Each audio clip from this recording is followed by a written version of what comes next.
and the opinions given by the individual host and their guests do not necessarily reflect those of Para X, its affiliates, or its sponsors.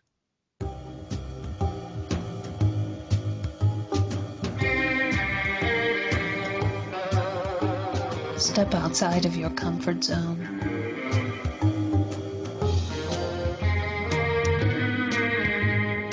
See the world with a whole new perspective. Join us and experience the unexplained on the Paranormal View.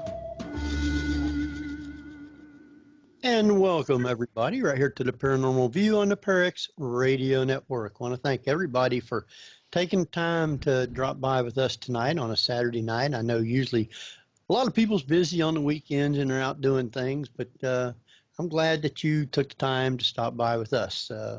Chat room's filling up nicely, and want to thank those also listening from around the world.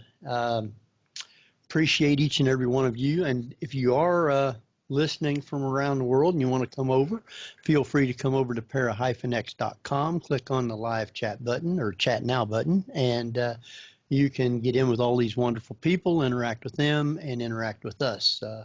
If you do have questions tonight, you can private chat them to either Ceiling Cat or H. Foister, and we will get those answered for you. And if you are listening from somewhere else around the world, but you still have a question, you can still get that to us if you don't want to come to the chat room by sending it to the paranormalview@gmail.com, and we will get those answered. Got a great show lined up for tonight.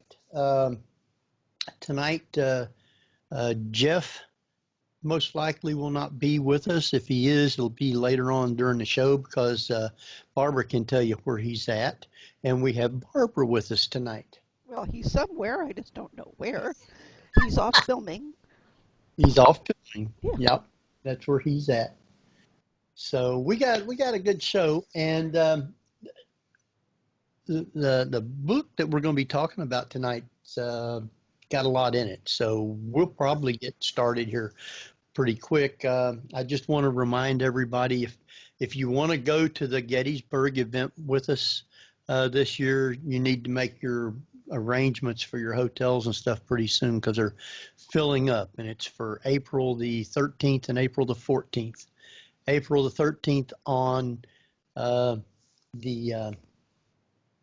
we will be at, it's Friday the 13th too.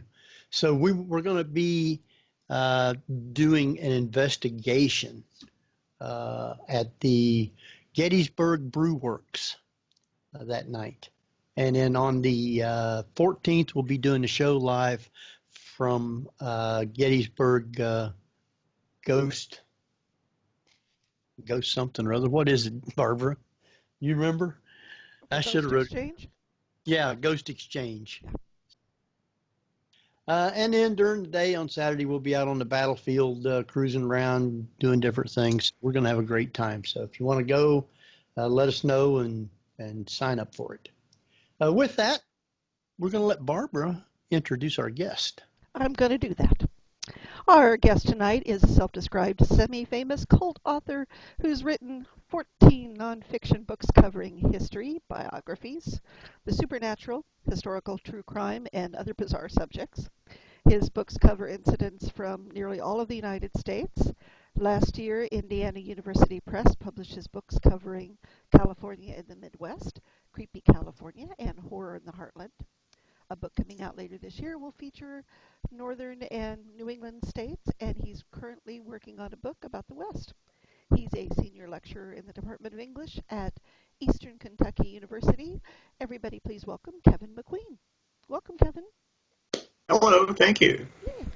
Right. How did you get started into wanting to do these type of books?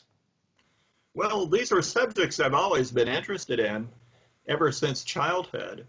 The very first book I ever wrote was about the Kentucky emancipationist Cassius Clay, whose house Whitehall is allegedly haunted.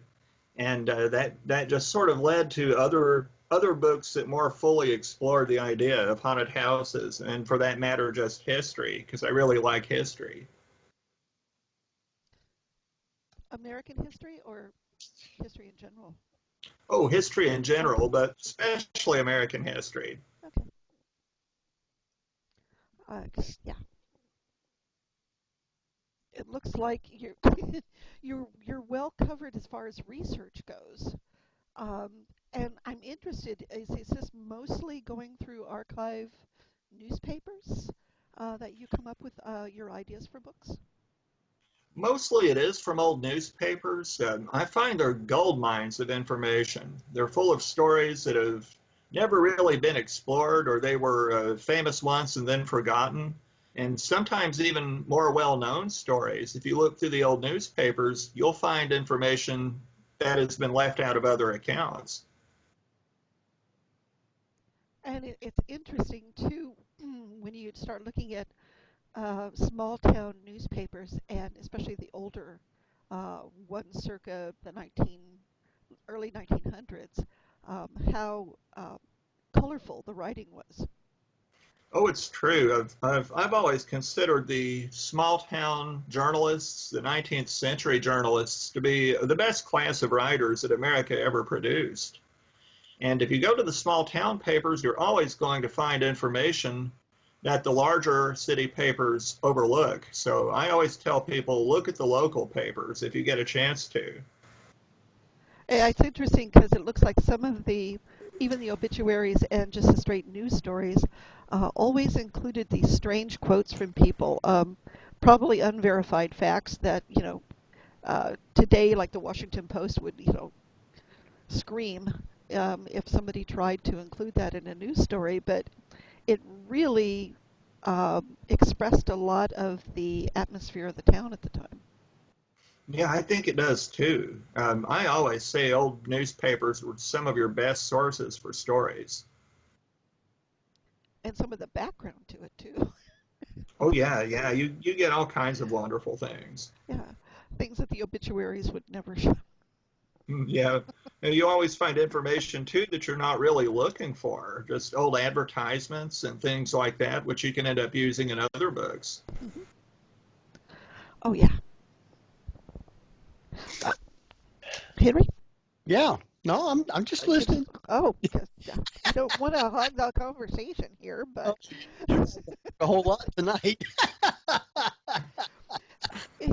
okay. So the whole idea of writing these stories, because a lot of them take sort of a interesting, humorous but macabre journey through the Midwest. And I'm wondering, was there something that spurred on this fascination for the death rituals and the death stories that you wrote? Well, they're just the kind of topics I was always interested in, and so many people seem not to write about these things. But I've always contended that you can find as much about American history from these little stories about how people lived and what they valued and that sort of thing. That's very true. It's kind of who's it? Benjamin Franklin, who wrote "Show me where you bury your dead, and I'll understand how you are as a culture." I believe he did say that. And Uh, how we write about the dead, sort of. History is, of course, made up of all the very big events, but I think you can learn as much from the small events too. Agreed. Yeah. I think it was fascinating with as many different deaths and people being killed and stuff in late 1800s, early 1900s. You brought a lot of that out in this book. Well, in so many strange ways too. Yeah, yeah. You had one, it was in chapter 2, page 20, called "The Sicilians," or three Sicilians hanged. In Chicago, yeah. Yeah, it's just a small little story, but did you want to tell us about that one? As I recall, the three Sicilians murdered a fellow Sicilian in Chicago, and they were caught and they were hanged for it. And the rumor at the time was that one of them survived the hanging, but the people who were about to bury him realized that if they told the authorities he survived, they'd simply hang him again. So the rumor went that they nailed down the coffin and let him suffocate because they thought that would be the humane thing to do. And though it was never confirmed, one of the people in charge of burying the bodies did in fact admit that one of them apparently did survive the hanging, at least for a while. It's like always get it in the end, don't they? Yeah, really. Your book has a lot of stories of almost premature burials. Yeah, it's something that people don't really talk much about because I guess it's such a horrifying thing. And the tendency now is to say, well, it was just an exaggerated fear at the time, but judging from all the newspaper accounts that I've found, looking up other things, it was really not an uncommon thing at all. Probably. So my books have a lot of accounts of people who really did get prematurely buried, but also people who were found in the nick of time, fortunately. Oh, there's one story you were talking about of a woman and the embalmer was there and he was putting the bleach and whatever. And I don't understand the concept of the eyelid weights. Well, the idea, it's kind of unpleasant to think about, but during rigor mortis, sometimes the eyes would pop open. Eyelids would pop open during a funeral. And of course, they don't want people to see that. So they would, you know how they used to put coins on dead people's eyes? It was sort of the same idea. You would do that to keep them from opening their eyes in the middle of the funeral. Do they tend to stitch them now? Today they glue them. Oh, they glue them? Okay. Yeah, and the only reason I know that is I actually used to have a part-time job as a night watchman in a funeral home. Oh, you liked that, didn't you? Oh, it was an interesting job, let's put it that way. So, are you into the paranormal? Have you ever been on an investigation, or do you believe in ghosts? Well, I've never been on an investigation. I certainly find it very interesting. For a number of years, I worked at Whitehall, the house that I mentioned a few minutes ago, which is supposed to be haunted. And I never really saw anything there that I thought was out of the ordinary, but I did hear some things that were pretty interesting. And in one of my books called Kentucky Book of the Dead, I've got a chapter on Whitehall, and it includes some of the things that I actually heard there. So, yeah. You had. Go ahead. I'm just curious because if you worked at a funeral home, that you never saw any ghosts, nothing out of the ordinary.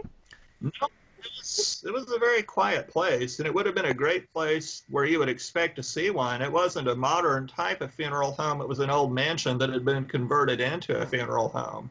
So a family actually lived there in the 19th century. So it was a very interesting building, a very old building, an old residence, regardless of the fact that it was also being used as a funeral home. Wow. Now, you had another interesting story. On May the 23rd, 1914, a Reginald B. And I noticed a lot of times you never give the last name. You always use the last initial. But killed his girlfriend by breaking her neck. And then there's an interesting story that goes with that. That was on page 31, if you don't remember where it was at. As I seem to recall, he tried to kill himself and failed 2 or 3 times until he finally threw himself under the wheels of a train. Right. And that, I guess, he tried to poison himself twice and then couldn't do it. And then he tried to drown himself and couldn't do that either. Yeah, this became sort of a dark comedy, the fact that he could not kill himself no matter how hard he tried. And didn't he write a letter for when he killed himself? And in the letter, he said that he had killed his girlfriend. It was an accident. Yes, he did. Yeah. And why would you want to go to all that trouble to try to kill yourself? I mean, if it was an especially accident. yeah, over an accident too. Well, I'm sure in those days, So, proving it was an accident might be a little difficult. Yeah, probably He probably would so. have ended up being hung anyway. probably. Very likely. Very likely. And they might have done a better job, maybe. Yeah. Although some of the stories you had, they didn't do such a good job. Leave it to the professionals. Sometimes. Sometimes.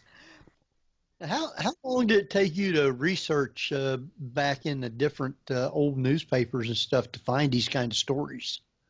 Well, I've actually spent several years at this, the better part of possibly 10 or 15 years. Just whenever I would have some free time at my university, I would take a laptop and go down to the microfilm room and I'd go through the old Louisville Courier journals on a day-by-day basis. And if I saw a good story, I would make a note of the date and the page number. And I started with 1877, and I worked my way up to the end of 1939. And it's very interesting to see these stories unfolding piece by piece. It's almost like reading a novel, except it really happened. And then when I would want to do, for example, a book on the Midwest, it was a simple matter just to go through my research and find the page numbers and the dates where I had Midwestern stories. Then I just copy the stories and I go back to my office and try to write them up in an entertaining fashion. Now, I know down there in Clay County, uh, they used to have a lot of family feuds down there. Oh, yes, they did. They certainly did.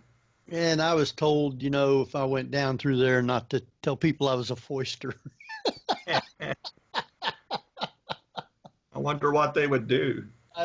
Probably nothing now. I mean, Probably nothing. It seems to have calmed down an awful lot. yeah, that would have been way back in the 30s and 40s and stuff like that. So I've still got all kinds of relation down there that I probably have never even met or seen. But I know that I had a relation that lives in Lexington too. They had an uncle, I guess it was.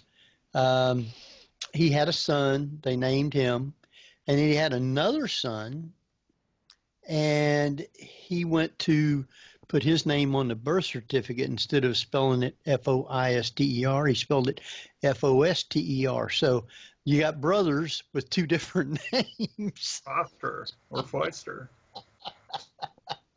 Well, this is kind of off topic, but since you mentioned Clay County, and since your relatives are from there and Barbara lives in California, the upcoming book on the West has a story about a miner from Clay County who got caught in a cave-in a mine in California. All right. Back around 1906, I think it was. I wrote it up. Now I can't, off the top of my head, remember the names and the dates, but it's a pretty thrilling story. So once that book does come out, that's something you might find interesting because it could be related to you. That could be. We'll find out. Yeah, people don't realize that there are coal mines out here. Yeah, this have you heard the story of Floyd Collins? No. No. Oh, it's a pretty famous story from Kentucky. He was a cave explorer who got trapped in a cave-in 1925. A rock fell on his leg and he was unable to get out. And it was sort of a carnival atmosphere where the workers were trying to dig him out and people were selling hot dogs and having carnivals on the surface. Unfortunately, he didn't survive. But this story made me think of the Floyd Collins story, only this miner actually did survive. It would have been about 20 years, I think, before the Floyd Collins incident. So about 1905, something like that. Isn't it interesting when you think about it, the disasters or even executions somehow brought out the picnic attitude in people? Well, it is pretty weird to read the accounts of how people acted at these things. It's amazing to me that they had these things done in public anyway. After a certain point, they were held in in private jail yards. But even then, any buildings that were near the jail yard, people would fill the windows and hang out the windows and watch the hanging going on, or they'd climb trees or something to watch it. Yeah, I guess that was a big thrill for everybody to do. To me, I wouldn't want to go watch somebody get hung. I wouldn't either, but people certainly did enjoy it at the time. It might have been their only entertainment. Well, no television. They had to do something. Yeah. Well, the fact that they would subject You their had- children to it, too. Yeah, they would. Yeah. Yes, they They'd did. Up, go out. Yeah. In most of the accounts, it's kind of amazing, but usually it seems more women than men showed up. And they would bring their children. I wonder why that is. I don't know, maybe to scare the kids into behaving. Well, that and also why more women? I don't know. That's an excellent question. I don't feel I'm equipped to deal with that one. No, I have no idea. I would say they wanted to see a man get punished. Maybe. Henry, that's extremely sexist.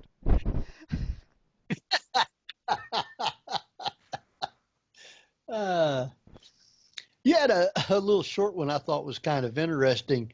It was about an inventor working on explosives, and he was trying to make something that was better than dynamite, that wasn't as dangerous or wouldn't, I guess, go off so easy.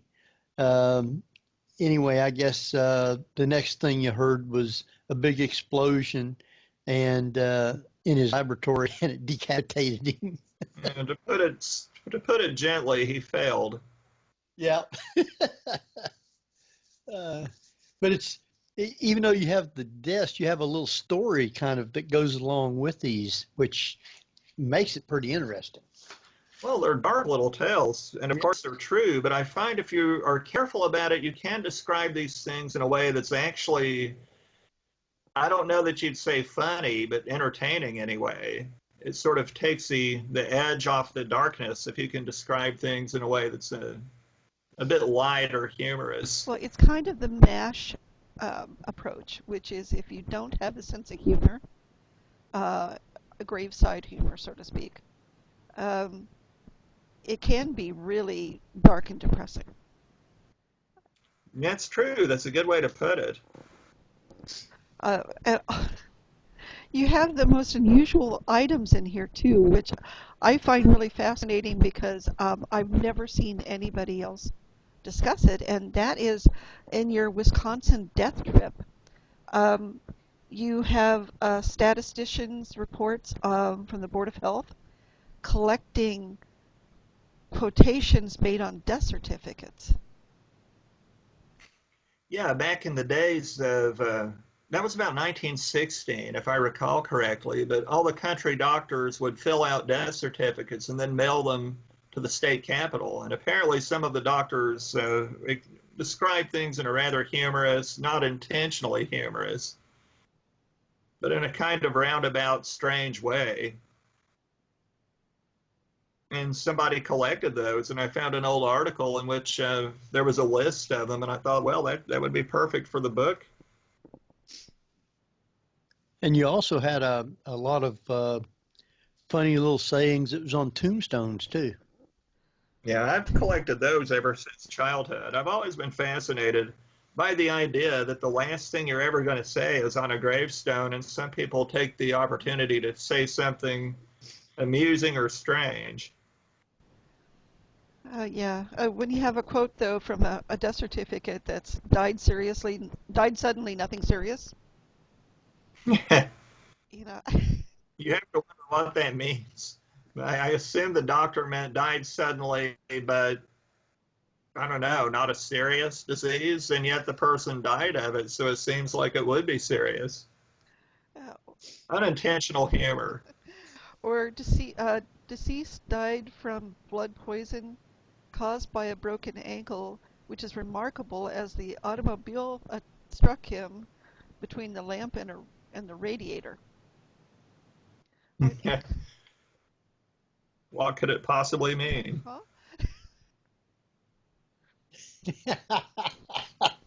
But this is a kind of book you can read before you go to bed at night and really not have nightmares. Oh, thank you. I'm glad you point that out. It's some pretty dark stuff, but I think it's humorous enough that A lot of it is, yes. Yeah. I've had people say that they would actually stay up late reading it because they couldn't put it down. But I have written some things people have told me did give them bad dreams, so I guess it just depends on exactly what's in the story and what you happen to be sensitive to. And you've got quite a few different books with these kinds of things in them, which is fascinating, and I'm sure that we are going to get you back on for some of these. Oh, thank you. Yeah, the new one coming out in September, the New England and Northern State book, I'm especially proud of that one. So I hope you'll have me back on to talk about that one. Oh, sure. And maybe the California book. And yeah, when the Western book is done. Got that on the list. Currently, I'm also working on one that's simply about Kentucky. My first few books were all about Kentucky. Then I branched out to other states, but now for the first time in a while, I'm doing another one that's all Kentucky stories. It's the one that'll have the story about the miner from Clay County who went to California and got trapped in a mine. So when you go to do these from other states, do you have to get online to find where their newspapers are, or their things to be able to do search for them, or can you do it right there from Louisville? I mean, from Korea. Usually I do it right from work. I can order old films on microfilm from Interlibrary Loan. I really need to get with the times, though, and learn to do it online. Although, frankly, I'd really rather use microfilm. Even though it's very old-fashioned, I find you keep finding all these things that you're really not looking for that are very useful that you can use in other books. Well, microfilm takes a lot more time to go through, and I think you can stare at it longer.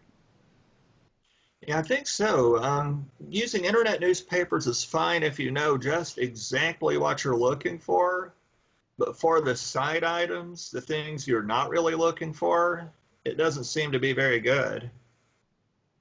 And some of the best things turn out to be the things you really weren't looking for to begin with. And some of these are just, you're right, they're just odd, really odd stories. You had one about being hypnotized to death. Isn't that a weird one? Maybe you'd like to talk about that one a little bit. Let me see. I'm trying to remember. That was in Michigan or Wisconsin. I'm not sure. It was Wisconsin. Yeah, back about the turn of the century, some guy was, hypnotism was a big thing at the time. It was a kind of a party game, a parlor trick, but at the same time, a lot of people were quite afraid of it. They were afraid you could be hypnotized into doing things that were antisocial or that could get you in trouble. But the story goes that a guy hypnotized a young lady and she wouldn't come out of it.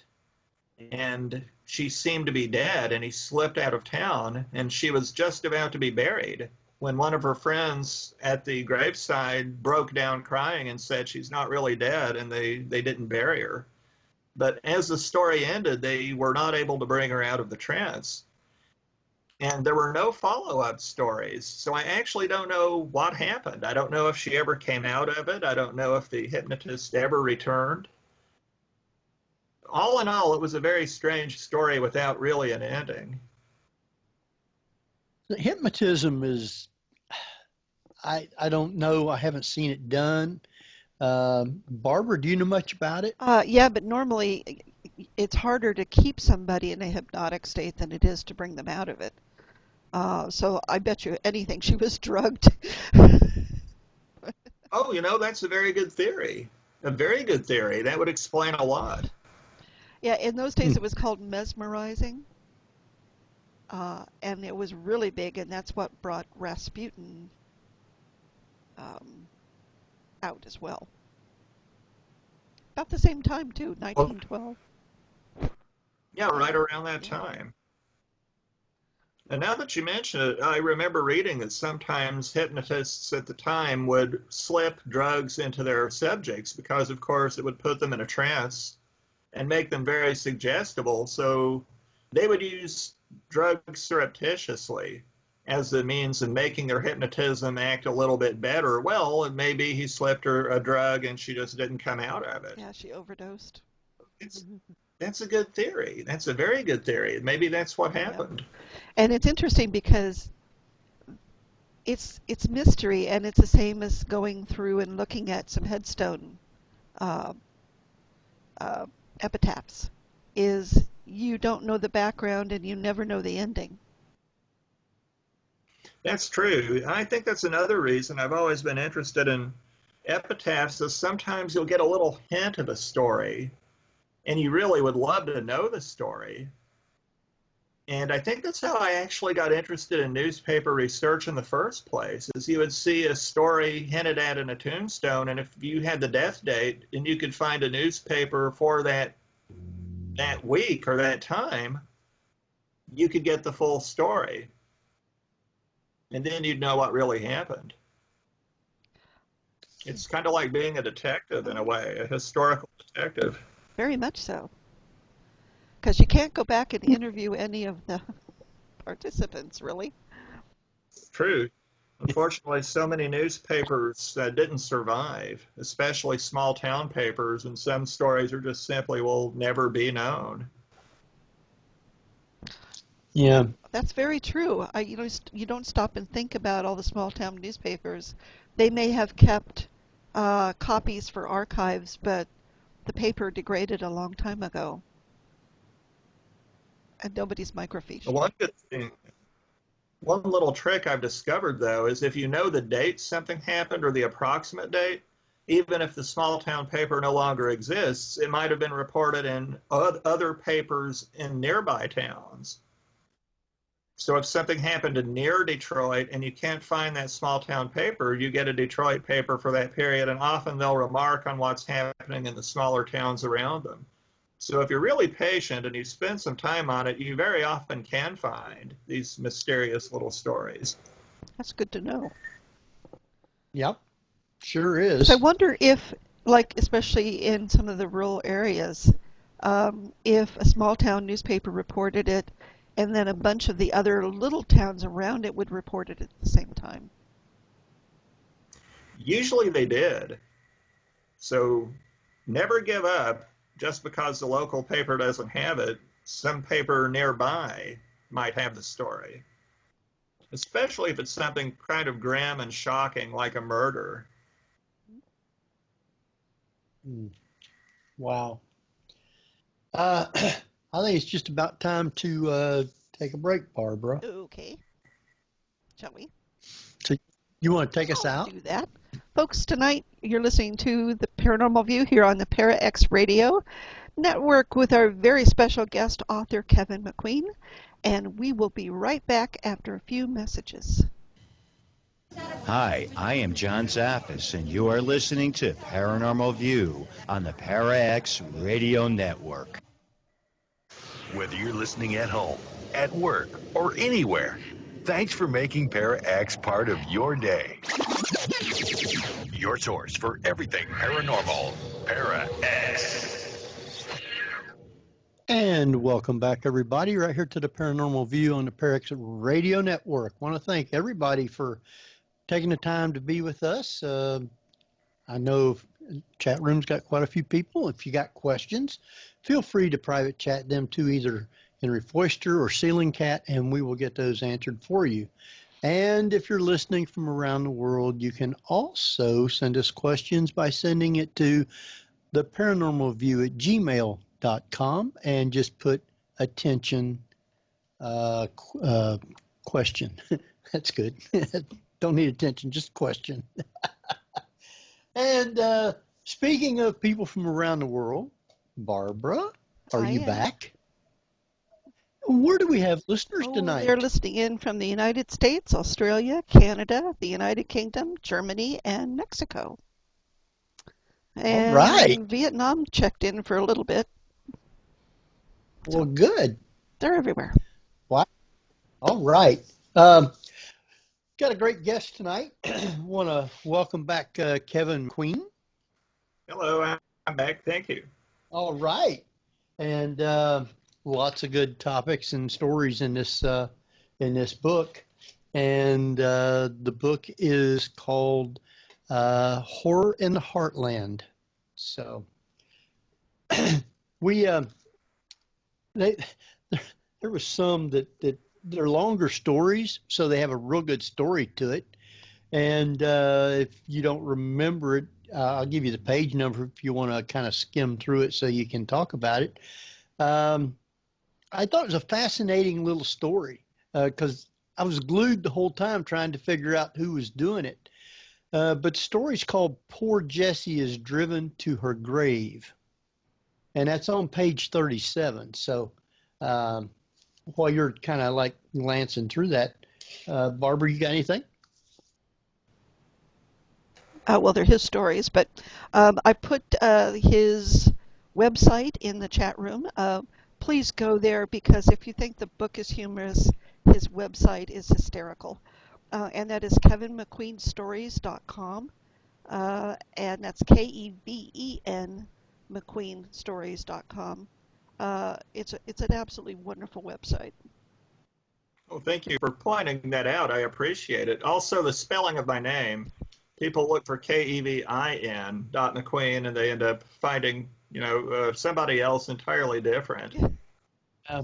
Apparently, I made that mistake, I guess, and Barbara kind of fixed it for me.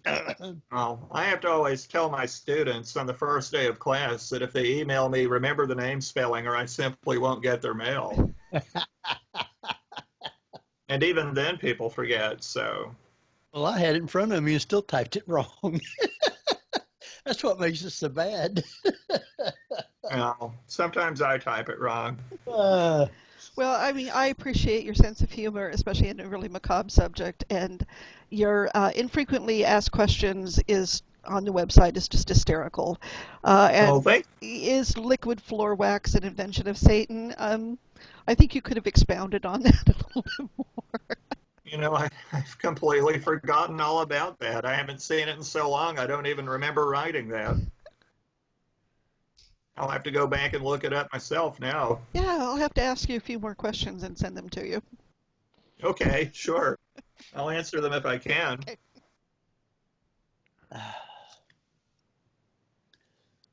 So did you get a chance to glance over that? Yeah, that was an Illinois story. Uh-huh. And very strange story. That's one that I found in the old newspapers. And I kind of hate to give it away for anyone who haven't read it, but it's a story of a young woman in Joliet, Illinois, who got all these threatening letters in the mail, threatening letters sent to boys that she met, sent to the newspapers, sent to her family, to the point that she finally committed suicide. And what happened after that, I just sort of hate to give it away, but it's a very weird story, a very weird true story.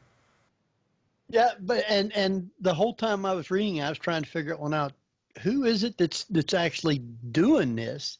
And I didn't see it coming until the end. So it's almost like a Hitchcock movie, only in real life. Yeah. No, it's a good story. If people want to get the book and read that, that's excellent. And you go from Hitchcock to Scooby-Doo, because in another section of the book you talk about somebody who was trying to, I guess, get people to move away, so they dressed up with a sheet over their head like a ghost. Yeah, it's exactly like something from Scooby-Doo, isn't it? And they shot him. Yeah, that never happens in Scooby-Doo. Never happens. You don't shoot the ghost. I guess it would scare the kids. I don't know. So, yeah, like I said, it's called Horror in the Heartland, but it really it should be labeled a comedy. Yeah, life is like that, though. Some things that are really frightening and awful, if you just go about it the right way, describing it the right way, it actually kind of takes on a little humor to it, which is probably a good thing. a little humor to keep it from getting too dark. It's all in the way that you describe things, word choice and that sort of thing. And it's a retrospective too, so you have to kind of look at it from the standpoint of, okay, this happens, many, many years ago. Yeah, that makes a big difference, I'm sure. I wouldn't write about anything that happened really recently Yeah. for fear that it would upset relatives. There is a story in the book from 2002, but I was careful not to give the names of anyone involved. Usually my rule is I don't write about anything that happened after 1940, but that was such a weird one I had to put it down. Can you talk about it now? Well, it was in Cincinnati. A woman who died in her house or apartment, and her relatives didn't report her death, and basically she mummified, where she was sitting in front of the TV and her air conditioner was running. I forget how many years her body sat in the apartment till finally the power went out, the refrigeration went out, and then people noticed she was in there. Hmm. Oh. Yeah, smell. Yeah. Exactly. Wow. There was no getting around it. And that was just such a strange story. I thought I just had to include it. And none of her family ever come over to see her, or if she had a family, or none of the neighbors noticed whether she come in or going out, or. Well, the only thing the news account mentioned was that they didn't report it.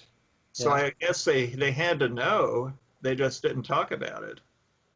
Hmm. And Wow. it's odd because I bet you'll find stories like that from any generation. Yeah, you do. Human nature is so strange, and life is so strange, and throws all these strange incidents at us. Things you couldn't put in a fiction book. Because if you read these things in fiction, people would say, well, I don't believe it. That could never happen. But real life doesn't have to follow any rules like that. Yeah. So the most bizarre coincidences that seemingly are impossible happen in real life. And you never would suspect it. The stories that you talk about of grave robbing, for example. Oh, lots of grave robbing stories. And I was surprising the number of them in West, but I guess that's due to the number of medical schools. Yeah, there were lots of medical schools in Ohio and Michigan. And they had pretty strict laws against grave robbery, but Indiana did not. So you'll find lots of Indiana grave robbery stories in my books. I'm sorry. There's a few in this one. I wrote another one a few years ago called Forgotten Tales of Indiana. I would say almost a quarter of the book is Indiana grave robbing stories. Holy smokes. So how many times would they actually catch the people that was doing it? Not very often. Not very often. Usually if they did, the grave robbers were punished, but the medical schools were not. Whoops. Wow. And they got to keep the graves or the cadavers, or I assume that they were using it for anatomy and then to render for the skeletons. Yeah, they were using them for dissection purposes for medical classes. And they weren't caught too often. The business of the grave robber was to make sure the grave looked absolutely perfectly normal.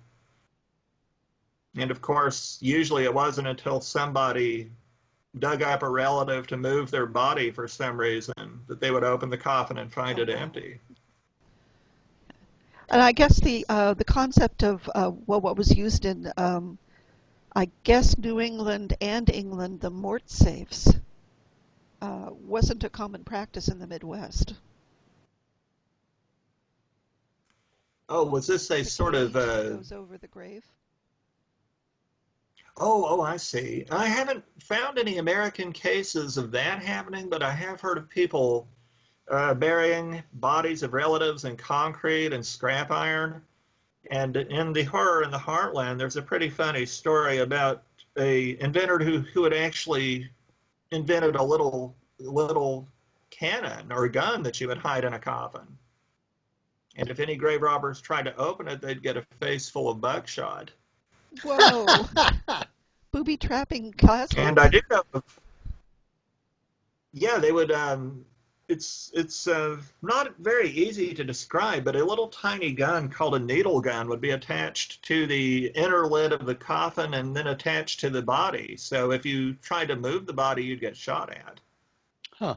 And in the book, I speculate how many of these little grave cannons are still underground that nobody knows about. In one of the books, Forgotten Tales of Indiana, I think it was, there's a story about a man who actually buried his wife with a charge of nitroglycerin. Really? Yeah, and it was apparently the word got out and no one bothered to try to steal her body from the grave. But I wondered, to this very day, there may be all this nitroglycerin down there that nobody really knows about when they go walking around in the cemetery. Wonder if it loses its intensity over time. I'm not sure, Stable. but Yeah. maybe. If you ever go in that cemetery, walk carefully. Tread You lightly. get in that So area. I'm going to alert my cemetery photography friends that if they're going to go out shooting photography, they might want to be careful when they walk across some of these graves. Stay on the path. Just never know what's down there. I had not heard of a gun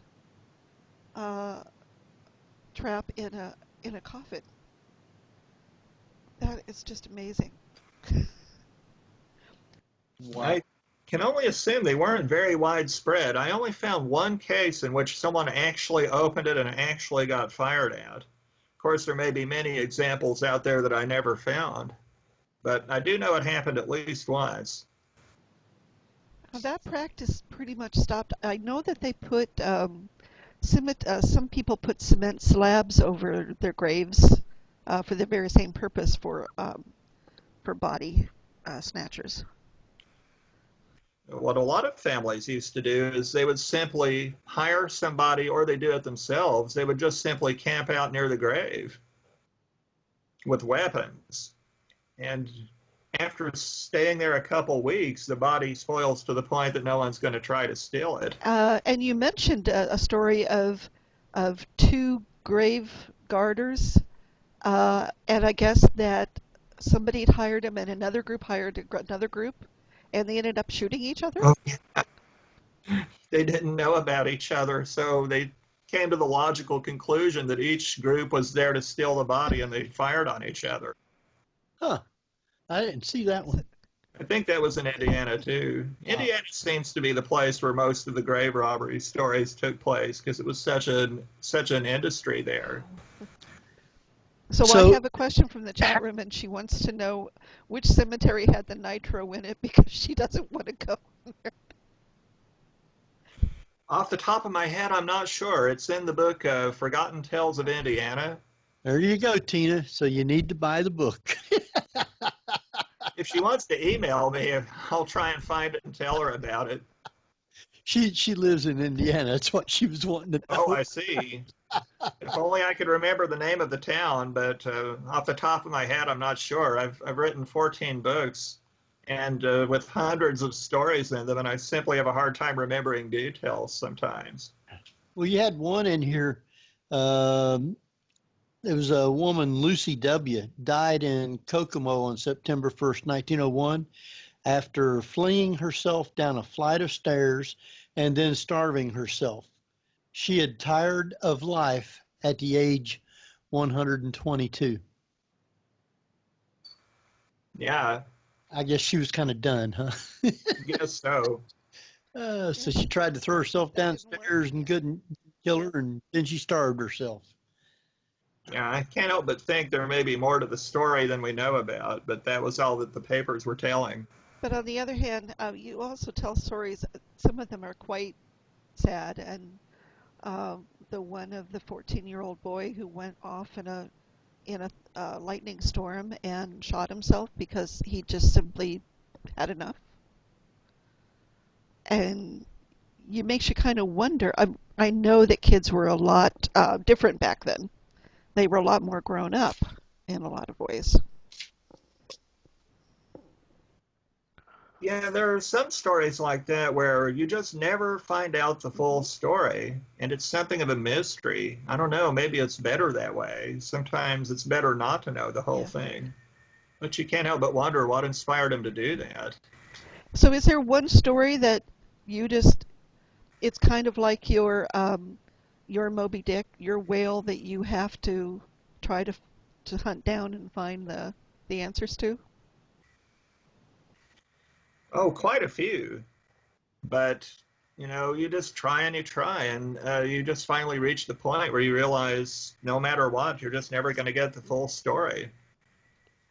Earlier, I mentioned you can sometimes get more details from other local papers, not necessarily from the town involved, but from nearby. But there are some things that I guess, you'll never know.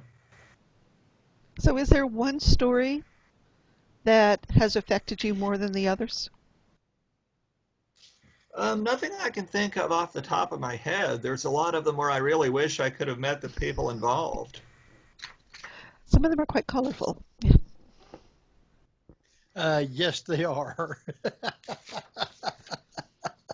Every once in a blue moon, not often, but I'll hear from relatives of the people in the Really? books. It doesn't happen much. It's kind of interesting when it does. Is it that they've read it and go, oh, I recognize what happened? Sometimes they do. Usually I don't edit out names of people. Indiana University Press wanted me to alter the names of a lot of people in the book. And in some cases, I would point out, for example, with famous crimes, there's really no point in trying to leave people's names out because they're already well known on the internet. In the cases of, I don't know, suicides or things like that, I can kind of see where you would want to shorten somebody's name. But these new books are the only ones in which I've done that. Generally, I give full names. I feel it's all part of the historical record. Sure. Yeah. Well, sure. Yeah, they can get online and look it up and find it too. Well, that's true. I mean, even where the names are truncated or left out, if you just Google for a few seconds, I'm sure you can get the full names of almost all the people there. Maybe not all of them, but most of them.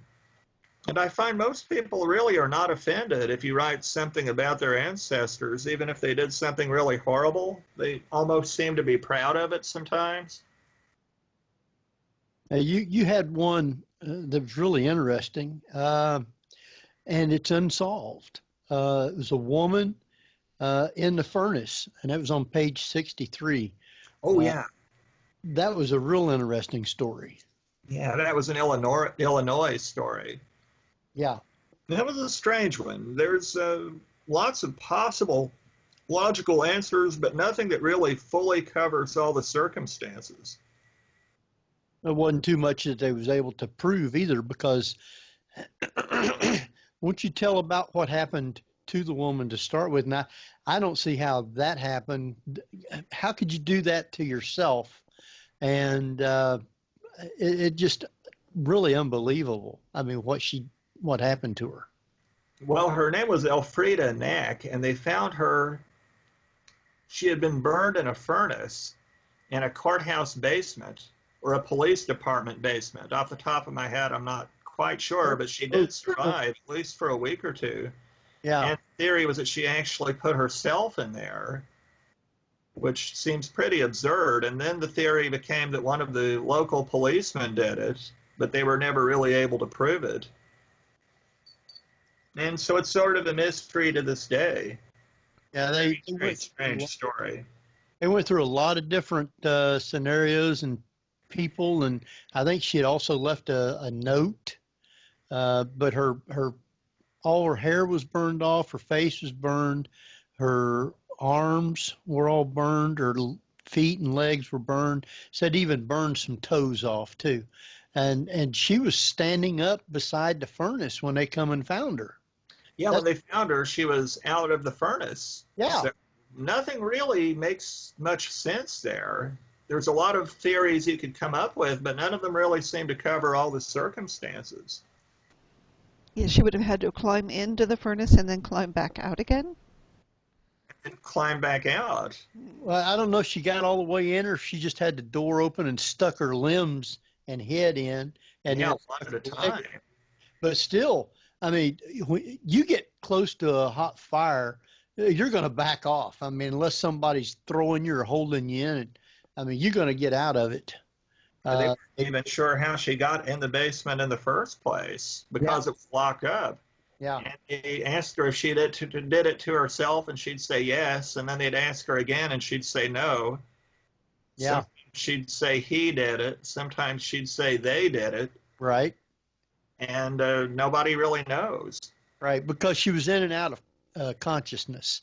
And that's why they never got that much out of her of actually what happened or took place. So there's a lot of mystery and unanswered questions. They couldn't pin it on anybody, so it's still unsolved. It's one of the stranger stories, I think, that I ever found. And it's not very well known. No. We got stories like that around Hamilton.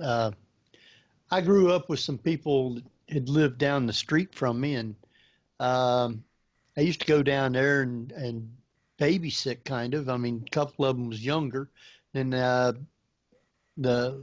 guess one of the guys, he was close to my age. I was still like 14, 15, something like that, and I'd go down there and do that, and we was good friends and stuff. When I went into service and come to find out, they had been a murder. I guess the kid's mom had got killed, and one of the daughters was over when it happened.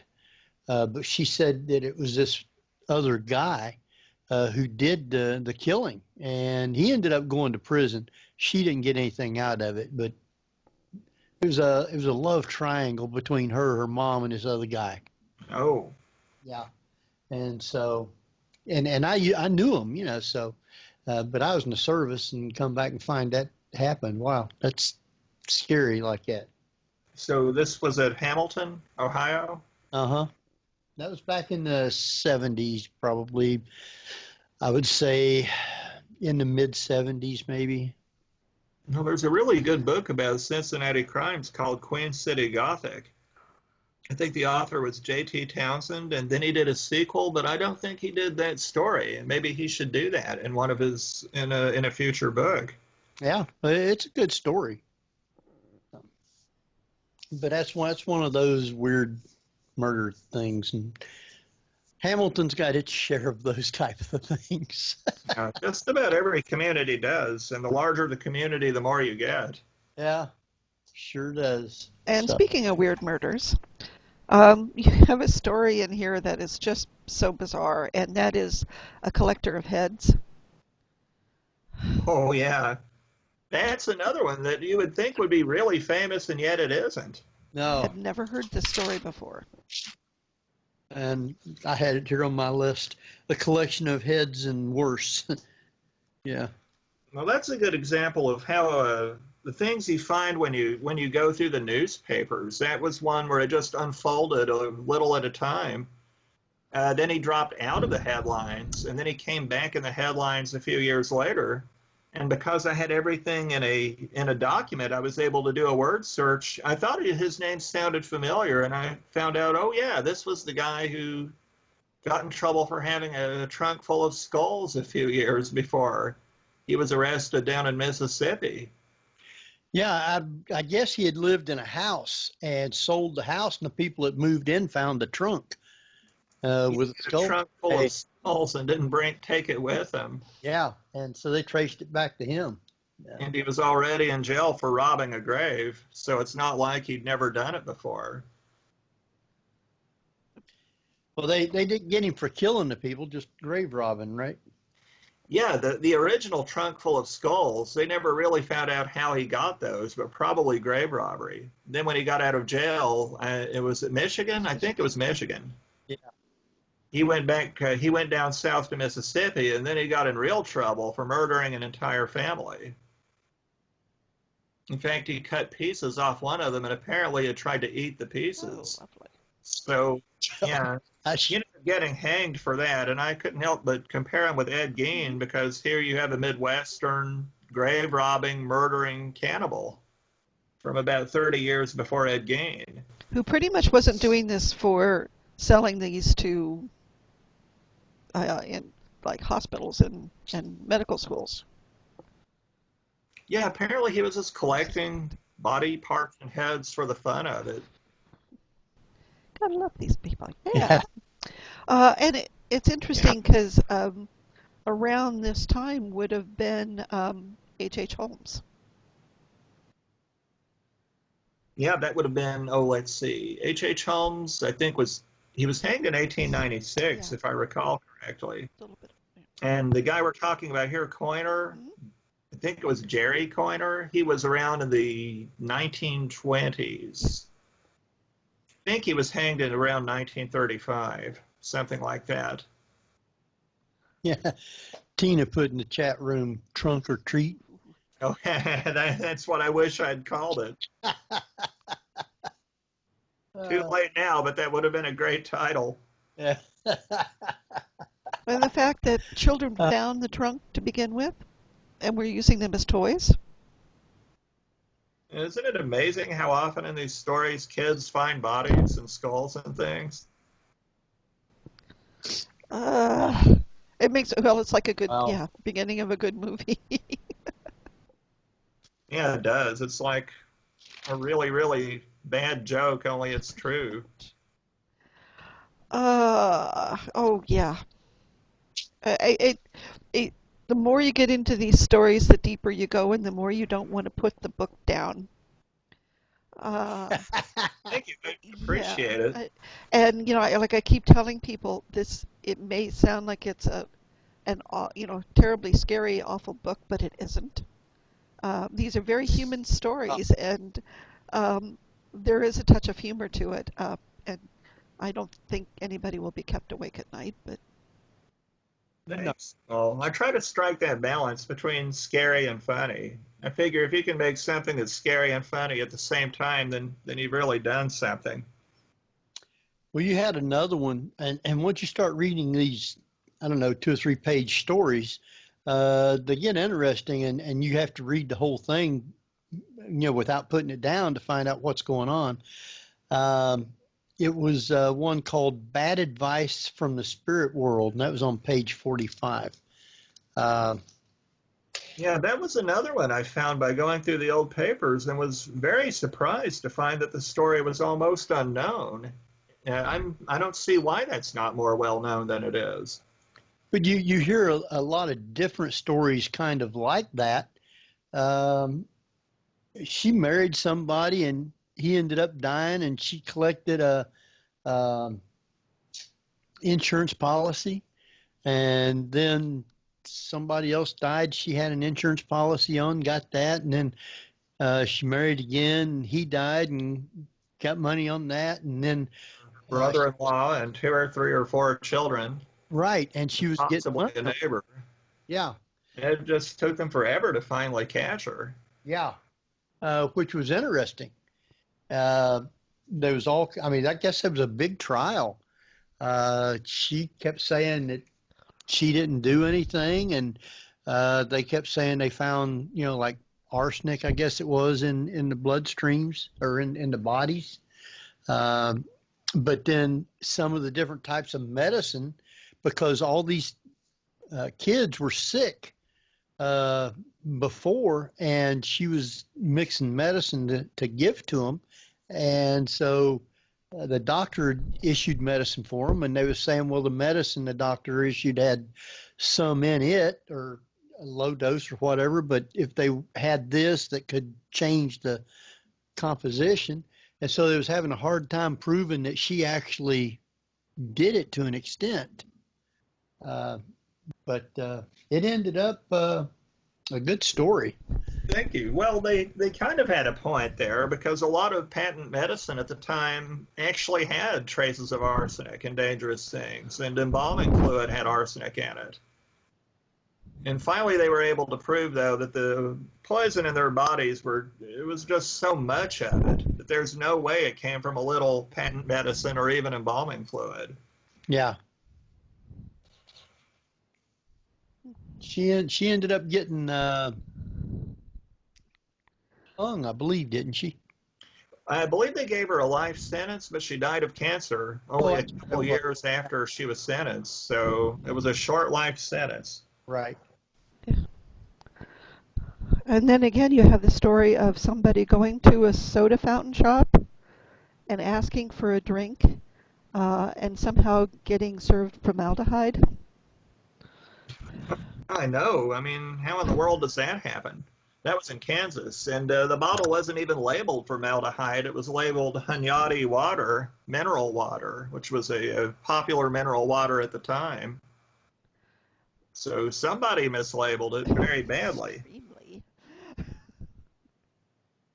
You just have to wonder how these things happen.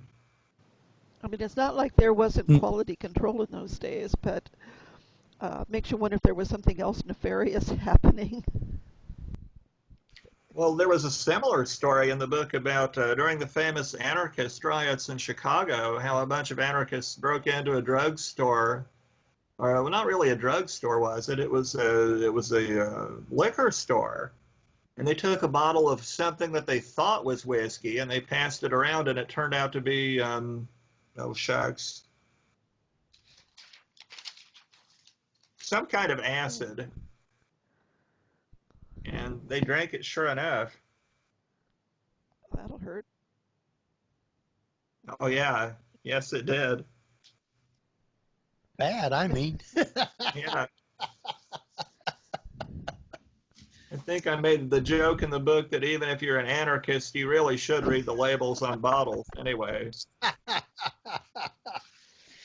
Well, that calls to mind another story in the book about a guy who found a bottle of red fluid in his house in the shelf, and he thought it was wine, and he just opened it and just drank the whole thing down in a gulp.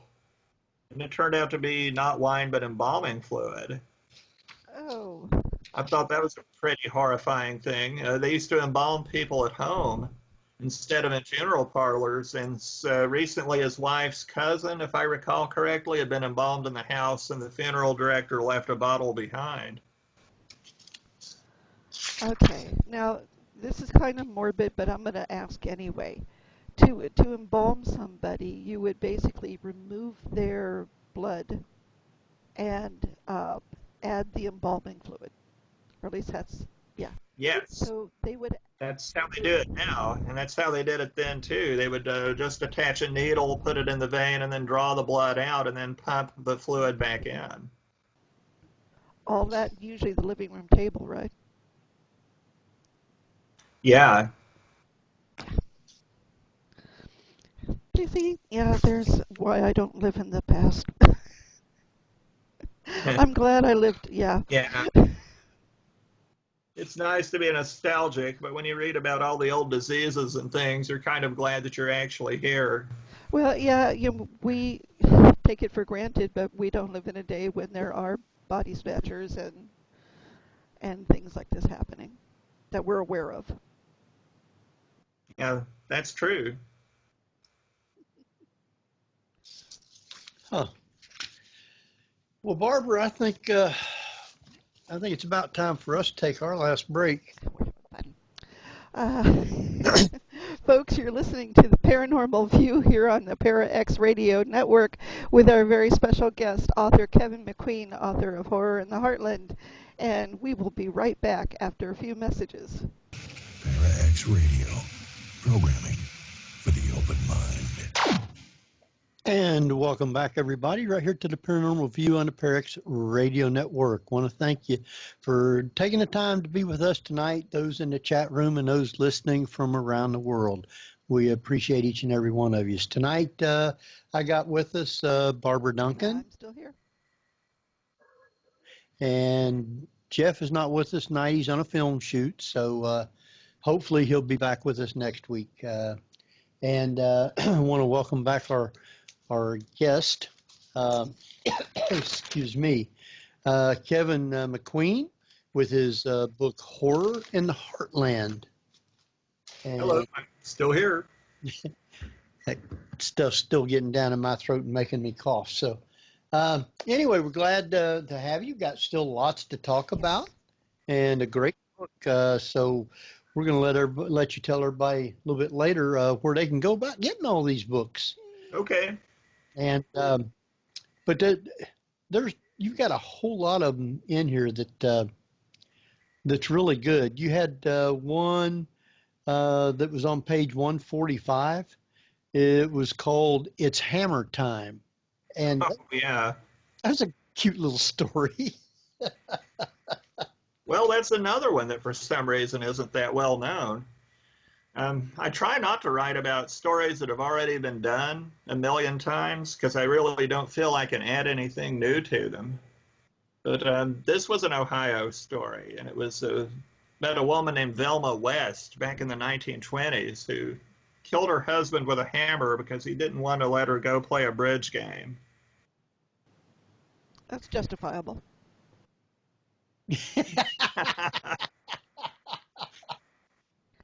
Well, they ended up putting her in prison over it. Yeah, she got off pretty lightly. It was a very strange thing because the defense basically said, well, we don't want her to even go to trial. We're willing to just let her go to jail. And the prosecution said, well, okay, we agree with you. So I think they just didn't want to put her in the electric chair and they were looking for a way to get her in prison as fast as possible and not really have a trial. But while she was, I guess, in prison, she was, I guess, coming up for a chance to be paroled, and they didn't want to let her out. And she actually escaped too. Yeah. Not for long, just for a few weeks. And then she went back to prison. So that's where she died. I think 1958 or 9. 59, I believe, is when it was. Yeah. Go I ahead, was gonna say, Barbara. wow. I mean, you can kind Yeah. of understand it. It probably they just the cost of the trial and the sensationalism of it. Um, Well, she wasn't that old. Was she under 20 or at 20, something like that? I believe she was in her early to mid 20s. Yeah. wow. And this took place when in the 30s, wasn't it? If I remember correctly, it was about 1927. Okay. Yeah. It was close to 30. Yeah. So, Okay. interesting Yeah. story, though. Okay. Back to the graves. Uh, you have it's like it's stuff that I never would believe that anybody found, and it's just fascinating to me, and that is the story of the uh, patent that was given to prevent premature burial, and it was like a dollhouse that contained a miniature coffin attached to rubber tubes, so it could show you how a person could be buried, not be dead, be able to get out of the coffin and climb up the ladder inside the house, and then to alert people that he wasn't dead, or just basically go home. Yeah, just put on a nice clean pair of clothes left in the house and open the door with a key and then go on home and tell everybody, hey, guess what? I'm not really dead. Here I am. It was a little model made and sent to a patent attorney. There were lots of really strange devices people created at the time to alert people if someone had been prematurely buried. One of the more famous is there was a long tube that would lead from the grave to the surface, and if you were woke up in your coffin, you could yank a string and it would make a flag come up. Oh, lovely. I know that one of the bells, where there's um, a lever that you could pull in and would ring a bell above your grave. Yeah. Yeah, that was true too. Edgar Allan Poe wrote a whole story called The Premature Burial, which was all about a man's attempts to prevent that very fate. It didn't work in his case, but Yeah. As I recall, he also had a coffin where you could pull a string and a flag would come up. I may be misremembering that part, but Poe did write a story about it. but people were afraid of it. Um, I assume that happened more often than people. There were enough people that were just on the brink of being embalmed or buried that woke up. Uh, that it Yeah, could create a fear. I guess it happened often enough that people were certainly worried about it. And there are some cases in the books where you'll see people leaving in their will that they don't want to be buried until they've been dead for a week or two, and people requesting that they be shot in the head or the heart after death just to make sure they were dead. Wow. I guess that would make sense. Uh, Yeah, it definitely tells us something about the fear oh, they yeah. had. Well, and a very real one, because until EEGs came along and you could actually determine that there was brain death. Um, well, even today, people wake up in the morgue. Not in the United States, but Yeah. Yeah, yeah, I remember reading cases of it happening in places like China or Bogota. babies waking up. Yeah, there's a lot of that. Yeah. Ick. You had one in February 1923. Marietta C. of Chicago schemed up a clever way to kill herself while masking the true cause of her death. She put poison in a bottle of laxative salts. The plan worked to perfection, but had an unintended consequence when, on March 14th, her sister Anna unsuspectingly went to the medicine chest and guess what she took? Yeah, I thought that was a good place to end it. Sort of on a cliffhanger there that anybody could figure out. Uh, yeah, bad way, bad way.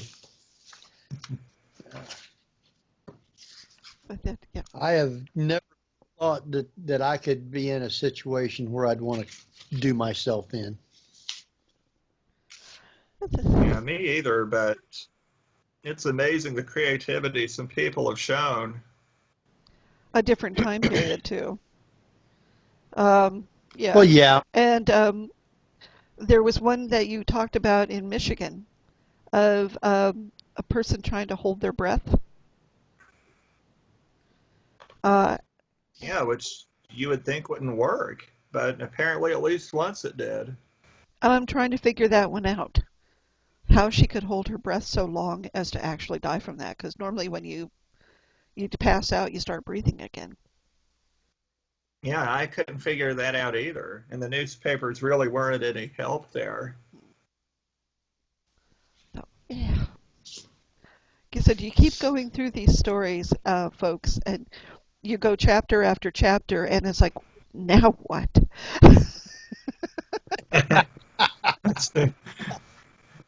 That would be a good title for a Now book. I what? should call one Now What? Once told somebody if they ever anthologized any of those stories into one collection, it should be called Things Not to Do. Or I wonder how they did that. Yeah, like this one with the lady who held her breath to kill herself. It's like, how did you do that? I don't, yeah, it's just amazing. If only we had more details from the papers, but they didn't really explain it. Well, and I know that well, even those days that there's parts of hospital procedures and records that they weren't allowed to publicize. Well, yeah, that's true. So you never know, and until you can get into the hospital records, and I don't think that's ever going to be possible. No, no, probably not. Not at this date. Go ahead. Oh Go no, I was ahead. just gonna. It's like chapter after chapter, and it's like now what? And you had one, I guess, closing remarks or last statements of people. Um, his name was Henry J. He hung and shot himself in a shed on this farm, leaving a note to his wife saying, "Now, now you have a chance to get a third husband. For God's sakes, don't talk him to death." Yeah, there's a story there, I'm sure. It's, and it makes me wonder, did they actually print that in the newspaper? Yeah, that actually was in the paper. Wow.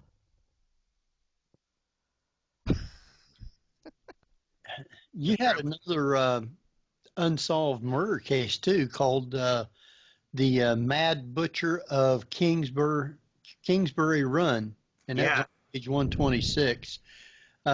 He was even hunted by Elliot Ness and Peter Merlo. yeah. Now, that actually is a famous story. It's been the subject of even some books. But the only reason I decided to write about that one was I found some information that I thought I had not seen in any other books about it. So I thought it was sort of justifiable to write about it, even though it had already been told many times. But still, it's good. It's a good story, though. Yeah. And that's one of the creepier unsolved serial killing stories, I think, from American history. As I was just putting in the chat room, if people believe these stories, and I guess in this situation, that sometimes life is a lot more surreal than fiction. Yeah, I like to call it real life surrealism. It's sort of a phrase that I've coined to describe what's in these books.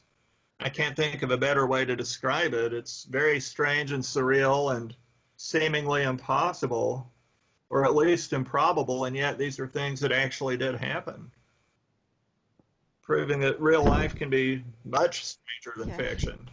In this case, definitely. And in one instance of art imitating life and um, the theatrical realism of an amateur actor rehearsing a play, and there was a prop gun. And Yeah, it's surprising how often that kind of thing has happened. really? Okay. I have similar incidents in some of my other books, just people using prop guns but not really looking before shooting them and firing real bullets from the stage, sometimes into the audience, sometimes into their fellow actors. And even in a high school student was shot during a rehearsal where somehow they substituted a real gun for a toy gun. And I assume that's probably a lot easier to do back then, where there wasn't the regulation of guns. Yeah, somebody wasn't paying any attention, that's for sure. But again, folks, these stories are not told um, morbidly. They're very factual, and there's a lot of lightheartedness in there too. So I don't have any trouble reading them or recommending them to anyone. Yeah, they're not necessarily written in graphic kind of, but just what kind of basic happened. Like, excuse me, on June 21st, 1908, a woman from Sunbury flung herself in front of a southbound Cleveland, Akron, and Columbus passenger train. Most of her remained in Sunbury, but her head, which lodged on the locomotive's coal car, went for 340-mile journey through rural Ohio's lovely scenery before anyone noticed. She wanted to see the sights one more time. Maybe it's just me. I know it's a terrible thing, but there's just something about it, that just it approaches humor Yeah. in a strange kind of way. In one of my other books, I have a case about a woman who poisoned her husband to get his insurance money, which of course would be a very tragic thing, but she wanted rid of him so badly, she poisoned him with 4 different poisons at the same time and thought she would get away with it. And just to me, that kind of detail makes it cross the line from tragedy into very dark comedy. Yeah. Let's see, you got one called Closing Remarks, Ohio. Alexander S. shot himself in a Cincinnati government building on September 21st, 1908. He left a suicide note reading, "To whom it may concern." Why? Old age, sickness, threatened insanity, enough to make the tired soul seek the immortal dawn. I guess he was tired of living. I guess so. Just like the 122-year-old woman from Indiana, Kokomo. Yeah. And these suicide notes are published as well? Yeah, apparently the journalists of the time didn't really have any problem with that. So you find these suicide notes in the paper, some of which are very tragic, but some of which are just bizarre almost to the point of being funny. Or at least very, very strange. I'm not talking, yeah. And then there's a lovely story, and I hope you can talk a little bit about this, and that is the consumed by rats. Oh, yeah. It's actually 3 different places in the book. I think there's a Iowa story of consumed by rats, an Indiana story, and one toward the very, very end of the book. So I'm not really sure which one that Cheney and Fletcher, that's at the end of the book, I think. Yeah. Oh, right. Okay. Yeah, that was it Michigan? Michigan? I think it was Michigan. They found a body on the road, and they couldn't figure out exactly what had happened to him, but he was in a very chewed up condition, and they hauled his body back to the courthouse to examine, to do an autopsy or a court proceeding of some sort. And while they were in the middle of it, another man came running into the room and said he had gone to the site of where the body had been found and had been attacked by swarms and swarms of rats. So everybody assumed that the man on the road who had died had actually been killed and chewed up by rats. That's a way to go. Wow. Yeah, this also apparently was not that uncommon. The New England book coming out in September has some hair-raising stories about encounters with rats. Oh. So I'm kind of afraid of rats myself. Those were not very pleasant stories to write. Oh, this one here was a hair-raising one. It says, as Burt Walker sat in the electric chair at the Ohio State Penitentiary on November 10th, 1930, he said to the witnesses, a rather shocking evening. Some might argue that he deserved a death penalty for that pun, if for no other reason.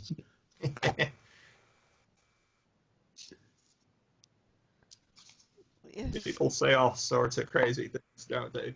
So do you try to write in a format of a little bit of everything at once, or are there different, is it regional? Are there certain things that are just more New England versus California versus Midwest? It's all location, really. The books are similar in form. It's just the stories are different because they're from different areas. So when writing the book, I would go through all my notes and I'd say, okay, I'm going to get all my Michigan stories together here and all my Iowa stories here, all the Nebraska stories here. And while working on the book about the West, originally the California book was part of that book, but it turned out that the California section was so long it could actually make a book of its own. And that's what happened. So the rest of the book will be coming out eventually, all the Western states except California. Do things stand out, like the rat stories, for example, versus, say, California, where there might be more snake stories or something along those lines? I'm trying to remember. I don't think there's any rat stories in the California book, although you will find lots of snake stories. And one of the books is all about the South. It was published by Pelican Publishing, and it's called, let me see, Gothic and Strange True Tales of the South. And it has a number of snake stories in it. And probably some alligators, too. Yeah, hopefully it'll make you laugh, but if you're afraid of snakes, these might not be things to read right before you go to sleep. Hey, you had one here. 5-year-old daughter of a couple seen to die at Hanston on August 11th, 1901. On the way to the cemetery the next day, a bolt of lightning allegedly hit the metallic casket and opened it, whereupon the child sat up and asked for her mama. Creepy, isn't it? Yeah. Doesn't say what she died from or what they thought she died from. I wonder. It's probably something the newspaper hadn't mentioned. Usually I try to include details like that when I can, just to add a little extra level of interest. This one here was a funny one. George S. held on a charge of rape was removed from the courtroom in Omaha on October 18th, 1891 by a mob determined to hang him. George expired from fright, but the vengeful mob beat his corpse and hanged it from the wire anyway. It seems so pointless. Yeah. But I guess they made their point to everybody else. Yeah.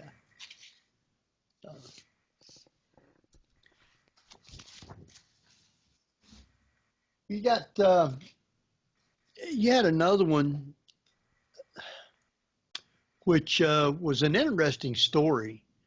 It was about a minister, and it was called, I believe it was The Devil and His Works. That was on page 206. Oh, right. Another Michigan story. Yeah. That was a strange one. That was another one involving hypnotism.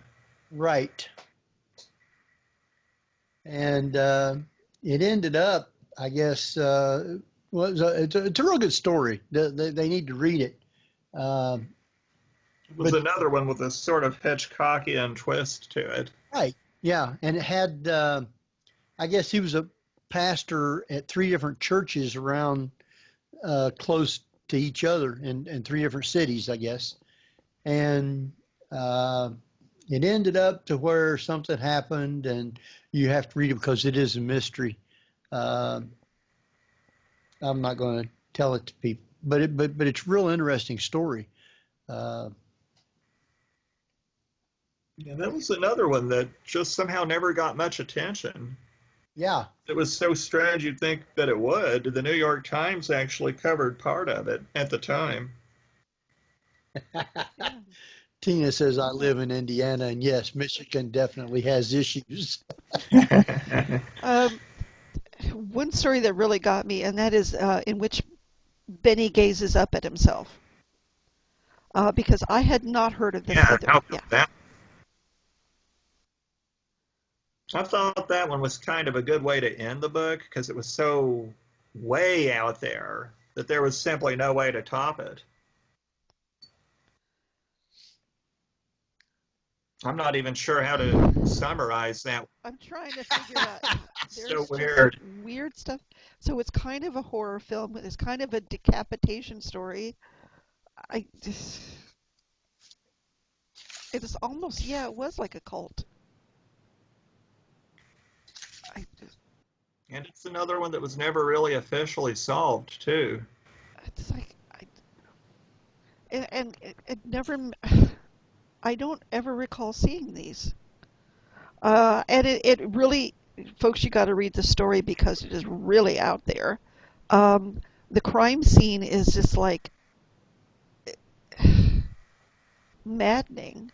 It had to be one of the grossest crime ever. scenes in the history of American With crime. some of the strangest stuff in there. He was sitting at a desk, but his head was missing, and on the wall there's a crucifix and a print of the Last Supper and all sorts of really odd, grotesque things. I just, wow. And it never made the, there's no books about it. And as far as I know, wasn't much of a news story, a lasting news story anyway. Speak about it. I think the crime writer J. Robert Nash mentioned it in one of his books, but some of his information was incorrect, and I was able to correct some of it. He did have an occult book, and there was sort of an occult reference to it, I guess. Yeah, this guy, the man who was murdered, his name was Benny Evangelista, and he wrote his own I don't know how to describe it. He called it his own Bible, but it's a very cultish kind of book. I'm very proud to announce that I actually own a copy of it. It's been reproduced, reprinted. You can buy a copy of it, but what I have is actually a first Whoa. edition. It's unreadable. It's just absolutely bizarre. The oldest history of the world. Yeah, and some people think that he and his family were murdered in such a way that duplicated some of what he wrote about in his cult manual. That's not giving No, away no, too no, much no. there. And folks, the story, if it's like, wow, because he sold a lot of occult items, and almost like a voodoo sort of approach to magic. Yeah, yeah. And do you think that he was murdered by locals who just had enough of what he was doing? It's hard to say. Apparently, a lot of people were mad at him over everything from real estate swindles to his having started what would essentially be called a cult now. It's really kind of hard to say. Usually, I try to aim for stories that are frightening in a way, but can be described in a humorous way. That one was just, that's one that actually could give you a Yeah. bad dream. I thought it was a way to end the book. And in the 1930s too, which is about the time that mesmerism and spiritualism were kind of at a peak Yeah, they're taking off real with big again. Houdini and the other occultist groups that were happening at the time. Yeah, he was sort of using that to make money. He was exploiting his fellow immigrants' beliefs in these things, which could be another reason people were angry with him. But whatever happened, they took it out on him and his entire family as well. Whew, in a very brutal sort of crime scene. And I'm glad there are no pictures. I know, I know. I wonder if anyone even took pictures. Well, when you come across a lot of these stories, is there ever a picture associated with them? Not very much. Most of these are stories from the 19th century to the early 20th century. So not usually. Yeah. So they wasn't taking pictures then anyway. Yeah, they didn't do much crime scene photography up until, oh gosh, about the 1910s or so. It had been done a few times, like in the Lizzie Borden crime, Right. but not very often. It was sort of a rarity. Hmm. I was just going to ask you about that. In your research, do you ever try to fact check and try to talk to the local police and see if those records are available? A few times I have. I wrote a book in which I mentioned the very notorious, still unsolved New Orleans Axeman Ooh, crimes from the yes. 1910s. And I actually did get a chance to communicate with some of the officials down there, but unfortunately, most of the records are lost. And they did send me photocopies of some of the original police records, which was really a neat thing to Oh, see. wow. We have And there were so many contradictions between the police records and the newspaper reports that it was really hard to decide who had it right. we have two hosts on Para X. Both live in New Orleans, both of which are ex-police officers. And Oh, wow. they're really into the Axeman story. Oh, I'll oh. have to. Yeah, there's been two or three books about it lately. There was the one I wrote that came from a book, collection of Southern true crime stories called "The Axeman Came from Hell" and other Southern true crime stories. And then there was, well, I just can't remember the name of the book. It was there was another one though, a very good one called "The Axeman of New Orleans" by Miriam Davis. It came out last year. That's a really good one. I highly recommend that one. She corrected a lot of errors that you see about the case. And it was also sort of woven into American Horror Story when they did that in New Orleans. Yeah, that's where most people seem to have heard of it from. If I mention it to my students at all, that's always where they heard of Yeah. it.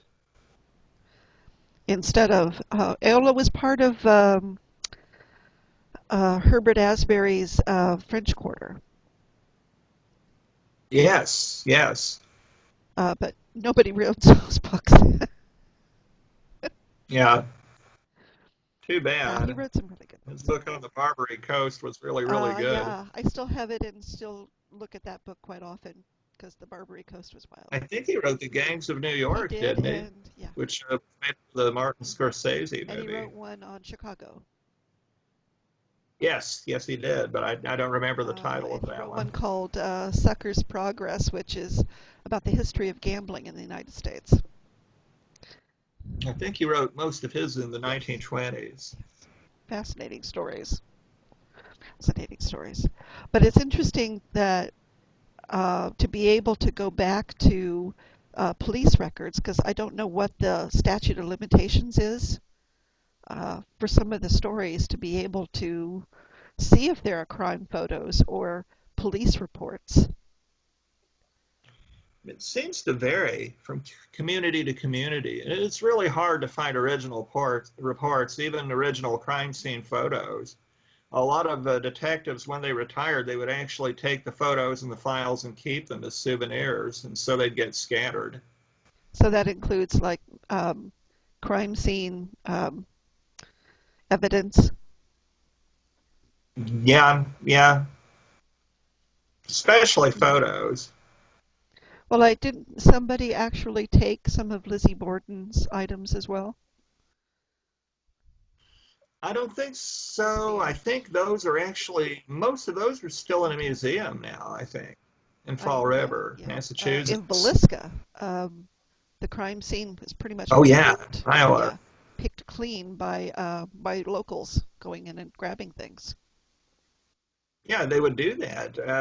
It's really shocking to read all these old newspaper accounts. What a terrible job police did at keeping back sightseers. In the last story in the book we were talking about, the Benny Evangelista crime, the journalists got there before the police did and walked all through the house, and there's no telling how many clues they destroyed.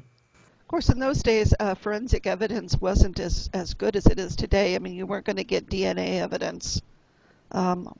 Yeah, that's very although true. I think they did have fingerprinting at that point. By that point, they had fingerprinting, they had blood typing, they had hair analysis, so they could do some things. Or at least find a Wow. murder weapon. Yeah. Yeah, sometimes they could find one if it had been left behind. But in cases like the Axeman in New Orleans, he pretty much grabbed whatever axe was there, I thought. Some of the axes or the murder weapons were actually left at the crime scene. Yeah, he usually did, which today they would call that his signature. It was his way of taking quote unquote credit for the crime. But it appears he didn't bring any axes with him. He would just, almost every family had an axe back then to cut up firewood and that sort of thing, and he would just take whatever axe was handy and use it, which was rather clever because there was no way to trace anything back to him. No shop owner selling people things. Yeah. Who would remember it? Yep. Wow. Well, we're down to about 7 minutes. You have to come I back. had one up. Yeah. I'd love to.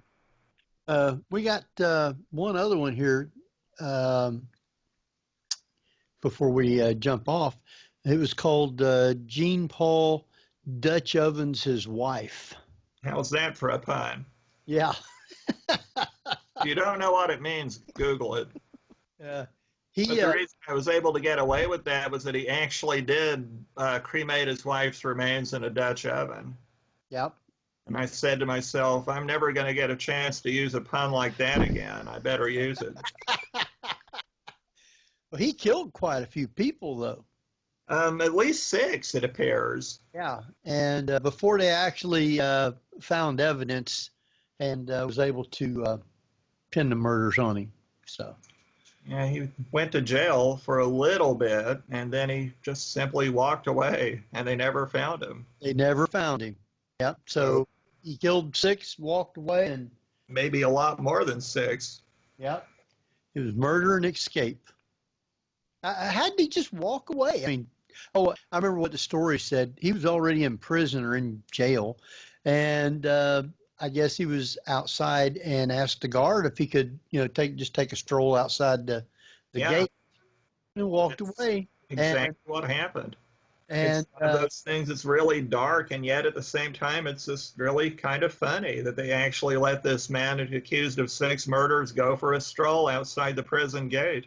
they didn't want to tell the public for the way he walked off.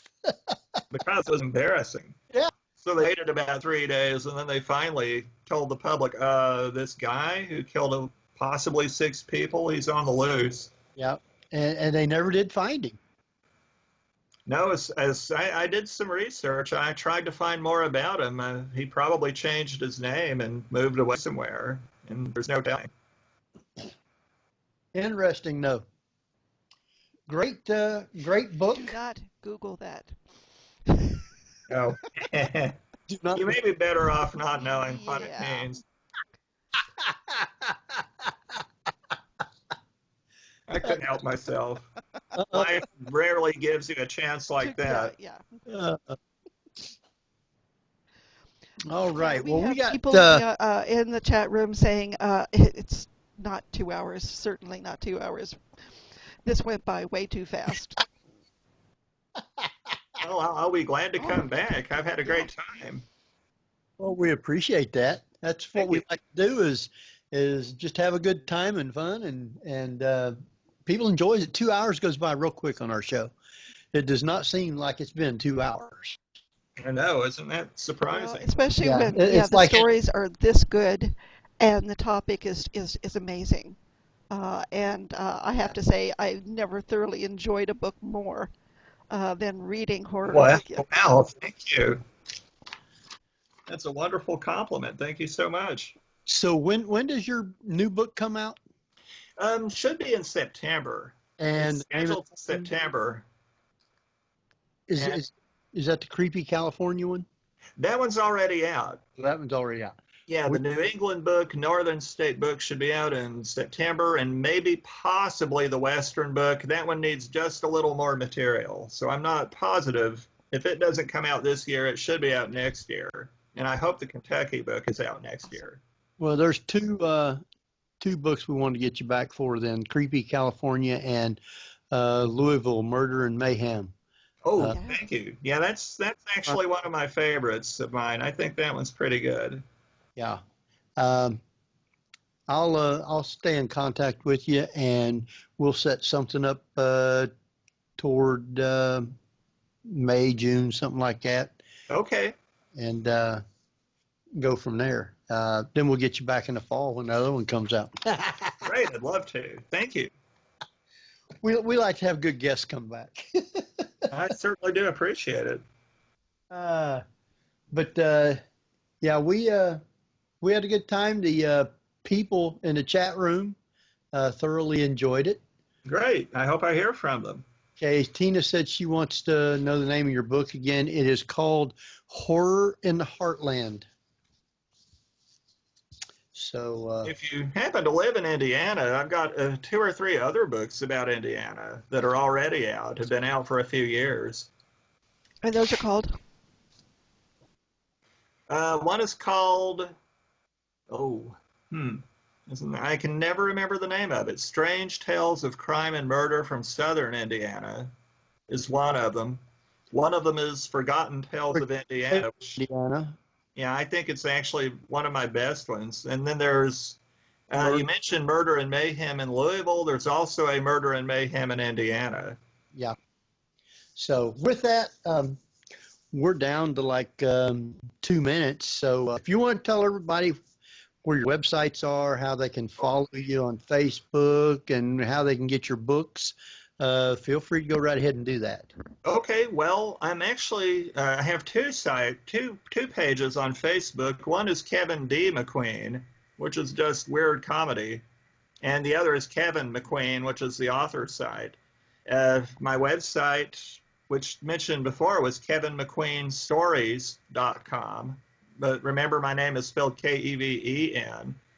And my books have come out from a variety of publishers, but most of them are from Arcadia History Press, Pelican Publishing, and Indiana University Press. And they are available on Amazon. Yes, one came from Jesse Stewart Foundation, and my 3 earliest ones came from McClanahan Publishing. Awesome. But if you look, you can certainly find them. They're all in print, I believe. Yes. And like I said, his website is hysterically funny. Thank you. Especially, like I said, the infrequent facts. Awesome. Oh, I'll have to go reread that one. It's been so long, I don't even remember what I said at it. All right, we're fixing to jump off. We want you to stay on for a few minutes after we're off, and we'll chat with you for a minute. Okay, I'd love to. With that, next week we have with us Herman Stevenson. I know I got some EVPs from him. We'll be talking with him. He does real great work with electronics. So with that, we'll see you next week at the same time. This is Henry Foister. And Barbara Duncan. And we will see you next week. So good night, everybody. You've been listening to the Paranormal View on the ParaX Radio Network. Join us again next week at the same time for more of the